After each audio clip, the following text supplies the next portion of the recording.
This is the MFX Pedal from ALM Busy Circuits. It's a standalone version of the MFX Eurorack multi-effects module, which I've been using for a while, and it's designed to work with guitars as well as line-level sources. Now, I'm definitely not a guitarist, but I do have a few synths and drum machines in my studio, so for this video I thought it might be fun to try putting them through the MFX Pedal. I'm not going to go through all 18 programs or demonstrate every parameter, but I'm going to pick 6 of my favourite programs and offer some real-world examples that hopefully show off some of its range. You'll hear the Almicon Reverb doing its thing to my Udo Super 6.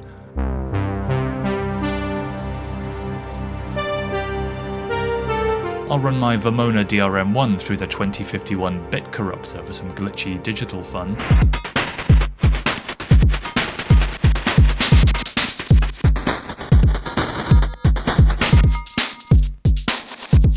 I'll use the Digi-PCM Echo to add some gorgeous layers of lo-fi delay to the Model D.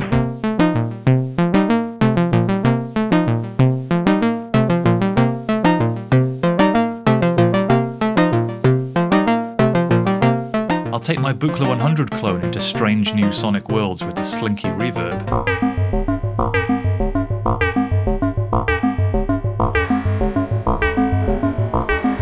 I'll smash up my Volca beats using the TH30 Distortion.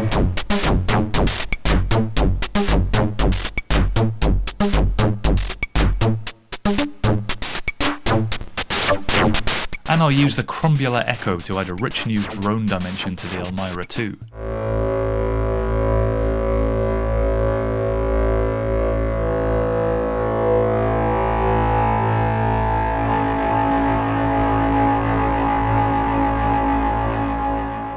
Before I get into all that, let's just take a quick look at the controls and connections. Audio comes in via 1/4" jacks here on the right. It's a stereo input, or you can just use the top jack for mono sources. Audio comes out on the left, and there's also an input here for an expression pedal which you can assign to any parameter. At the top there's a MIDI input with a full-size DIN connector. You can use MIDI clock to synchronize the tempo-based effects, and you can map MIDI CCs to parameters. There's a USB-C port, which is basically just used for firmware updates, and there's a standard 9-volt center-negative power input, and it's probably worth mentioning it doesn't ship with a power supply. On the panel itself, there are foot switches to bypass the effect. By default this is a true bypass using a relay, but you can also change it to a buffered digital bypass via the options, and there's also a foot switch that lets you tap in a tempo for time-based effects. At the top are 2 assignable knobs, A and B, which you can use to control any parameters you like. I usually use A to control the wet-dry mix and B to control whatever the most important tweakable parameter is for a particular effect. Then in the middle is the display, encoder and button, which handle all the navigation and settings. It's very quick and intuitive to use, and there aren't lots of menu layers to dive through. You basically scroll through the 18 available programs with the encoder, push it to select one, then scroll through the available settings, push to edit one, turn to adjust, and push again to set. The back button just brings you back to the program selection. And that's basically it, nice and simple. Let's crack on and listen to some of the effects in action. So arguably the most important effect in any multi-effects unit is reverb, and the MFX Pedal doesn't skimp on these. There are several different programs with different flavours of reverb in, from spring emulation, which I'll play with a bit later, to a plate emulator, to a quadriverb style effect. But the one I'm going to demo here is the Almicon program, which is their lexicon emulation. It's kind of a high-end studio reverb, and it can go from, short, clean, classic kind of reverb effects to big, long, synthetic soundscapes, great for ambient pads and big ambient washes. To demo it, I've got the Udo Super 6, which is my favourite polysynth, my pride and joy from the studio, and I've got this set up with a kind of Juno-style sawtooth polysynth kind of patch. It sounds like this, completely dry.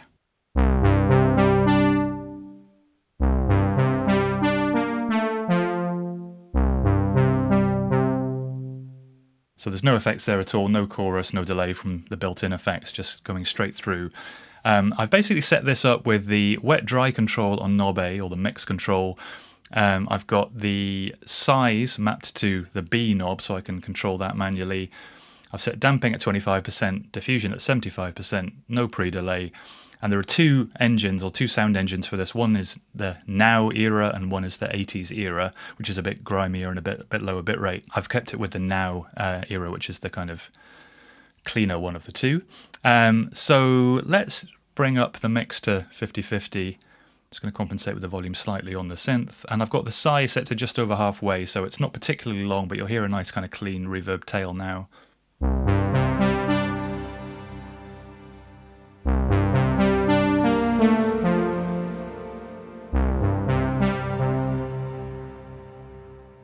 So that's quite clean and usable. And if we turn up the size even further, we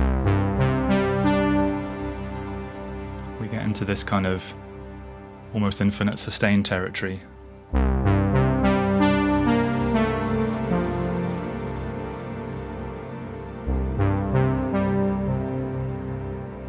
If we go right up to near a max, we get these really huge washes of sound building up.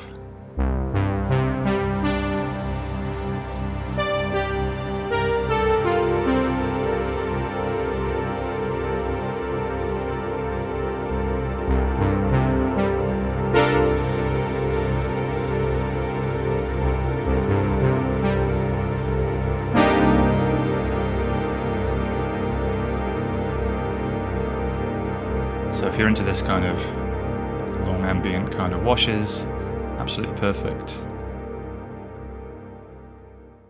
Now, one of my favourite programs on the MFX is the 2051 bit corruptor. It's a kind of digital buffer that slices and dices the incoming audio, lets you degrade it, play with the bit rate, the sampling frequency. It will kind of repeat things rhythmically, and you can synchronize that to clock. And it's really good for kind of making glitchy, drum, stuttery kind of effects. To demo it, I've got the Vermona DRM1 analog drum machine here, driven from the Almicon BeatStep Pro. I'm going to use the MIDI clock from the BeatStep Pro to synchronize the effect as well. I've got the MIDI input there. And yeah, it's quite a complex effect, this, with a lot of parameters. ALM recently released a video on their YouTube channel which goes into it in great detail, going through all the parameters and explaining exactly how it works. So I'm not going to get too bogged down. What you really need to know is I've mapped knob A to control the chance of a glitch happening. So basically with that minimized, nothing's going to happen. As I turn that up, it'll get increasingly glitchy. Knob B I've mapped to the sampling frequency, so as I turn that down for a maximum, the audio will get more and more kind of digitally downsampled. So to get us going, I've got an electro beat here programmed on the BeatStep Pro, which sounds like this. And if I gradually increase A, you'll start to hear little repetitions, stuttering kind of effects in the background there. If I reduce the sampling rate, it becomes a bit more obvious because they get a bit lower-fi.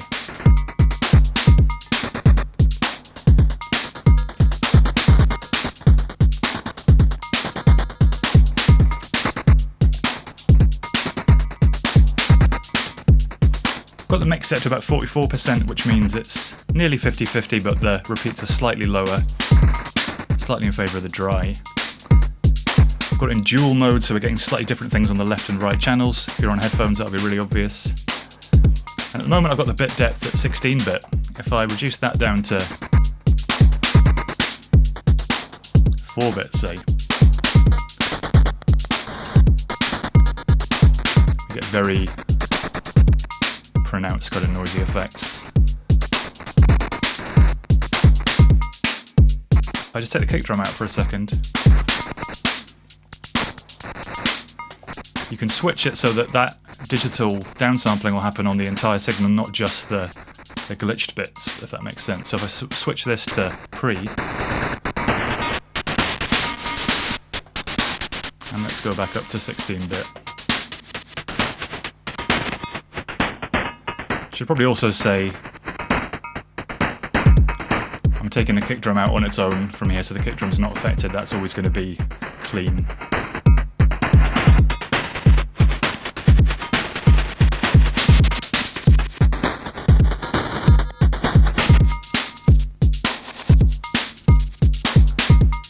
So there you go, nice way of glitching up a beat.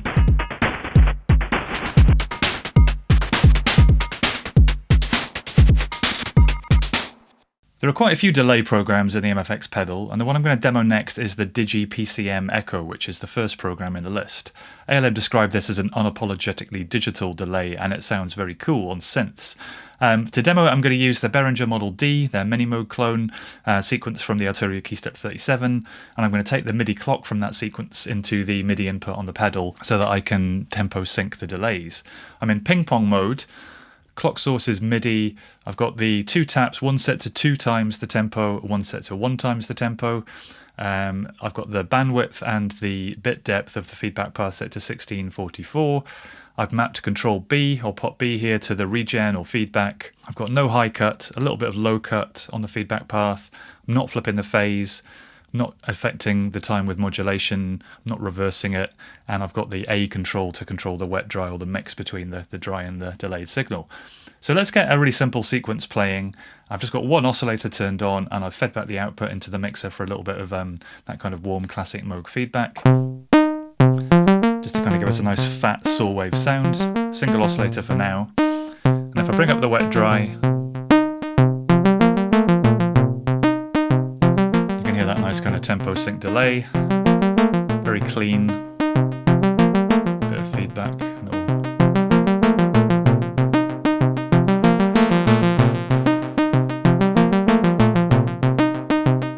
So far so ordinary, but what I quite like doing is going into this bandwidth and bit depth. Let's go down to 8-bit, and if I halve the bandwidth,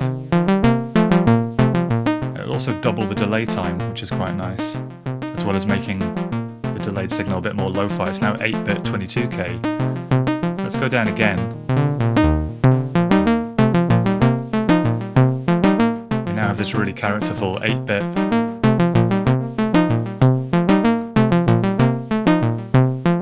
delayed sequence. I'm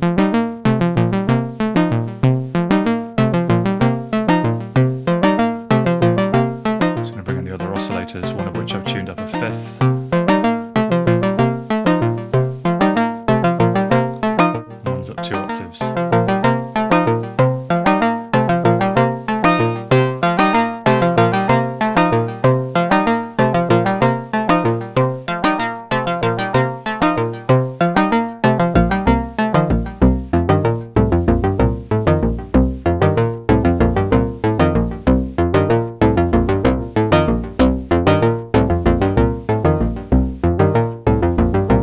Just a way of adding a lot more character to what's otherwise quite a sterile and clean delay.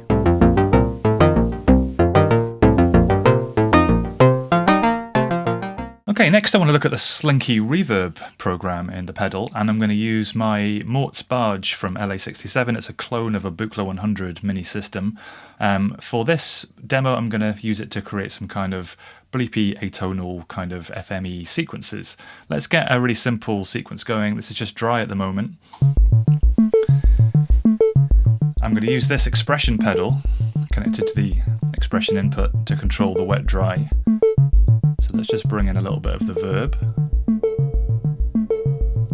And I've got knob A controlling the length of the spring decay, and I've got knob B controlling the damping. So at the moment it's kind of a conventional spring reverby kind of sound, but we can get pretty wild by playing with these. Let's just bring a little bit of FM to the sequence. Get that lovely metallic kind of springiness. Let's go back to dry again. Bring in a bit of the wet. And I'm just going to have a little play around. So B is the damping. The lower that is, the more it'll ring out. Play with the length of the virtual spring with A. And you can very quickly get into these lovely resonating, almost like plucking a long spring. You can just tame that with a bit of damping.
So next I want to look at using the TH30 Distortion program to warm up an old drum machine. I've got the Korg Volca Beats here, which is a really old analog, simple drum machine. I've had it for years, super cheap.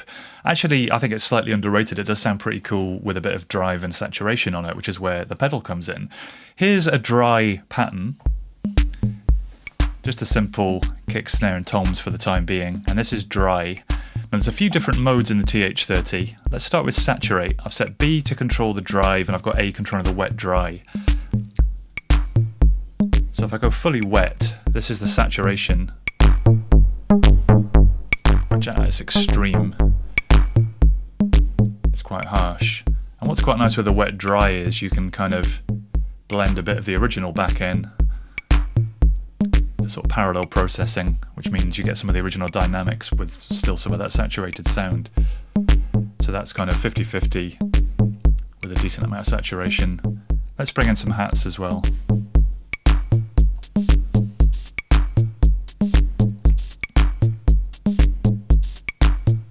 And let's try one of the other saturation or drive types rather. So there's overdrive,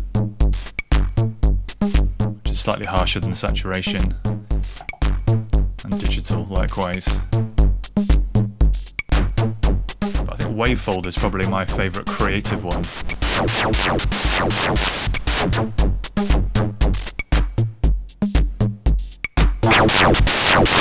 Which is incredibly extreme when you max it.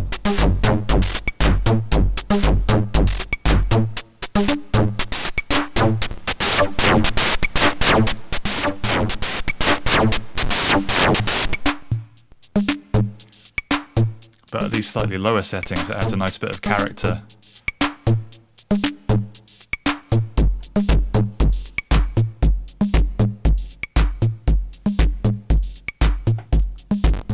We've also got nuclear, which does what it says on the tin. Just squares it off into oblivion. And there's warm as well, which is kind of even subtler than the original saturation. Let's just go back to saturate.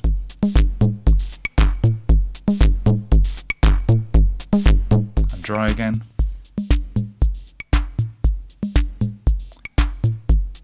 And in parallel.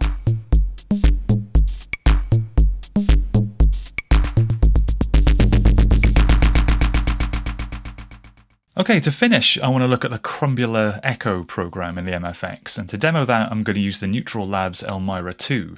This is a standalone desktop drone synth, which I've done a video about previously if you want to find out a bit more. It basically has 4 digital wavetable oscillators which are summed through a low-pass filter and a distortion circuit, and it can sound quite harsh on its own. It's not the most warm sound without any processing, but the Crumbular Echo adds this kind of cloud-style soft granular delays and echoes which really kind of warm it up, add some phasing and stereo effects which really kind of bring it to life. Here's the raw sound of the 4 oscillators as I've tuned them.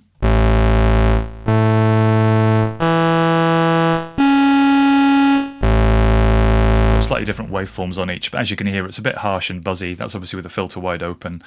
Let's just get the bottom oscillator droning. Filter it down slightly.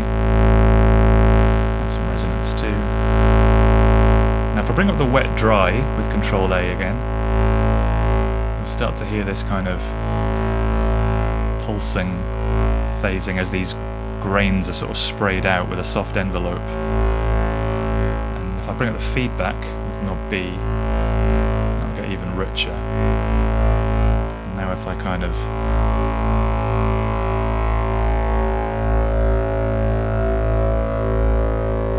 filter it down even more,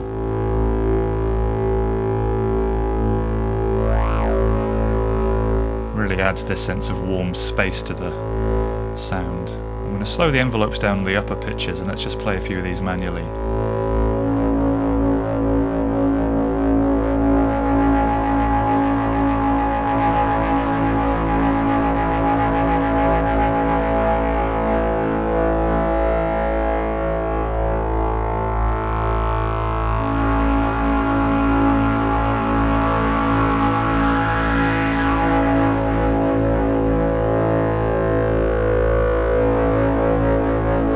Just for comparison, let's just turn back to the dry sound.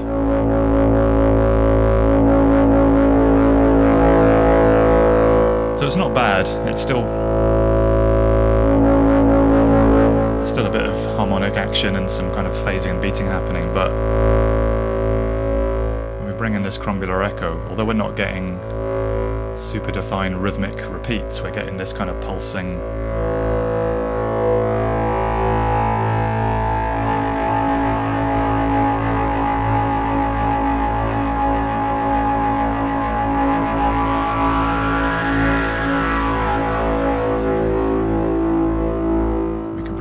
the distortion as well.